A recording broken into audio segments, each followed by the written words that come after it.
बाहिर देऊ न मैले त्यो त्यसैले सकाउनु लाग्यो ब्रोले बचाएको त्यसो गरिरहेको थिएँ होइन त्यहाँ घाम गर्थ्यो नि त अनि म सास सुरिरहेको ब्रोले त रोक्दै रोक्दैन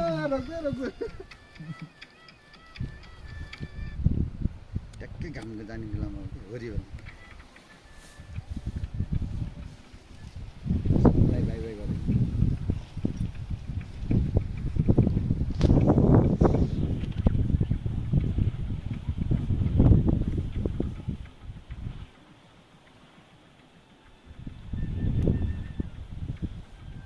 हो यस्तो चाहिने केटा के लामो तान्छ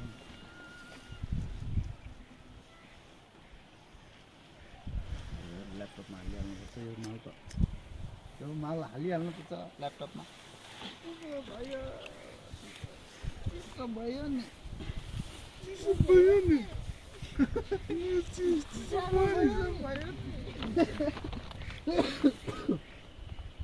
यो मुजीको यस्तै हराउँदो रहेछ है खालि पहिला पनि भित्र गाड्ने होला क्या फुटे फुटेछ टेप लानुपर्छ टेप ल आज यहाँको उद्घाटन पनि भयो जस्तो भयो Yes, sir. Sorry, I missed your call. Please, go ahead.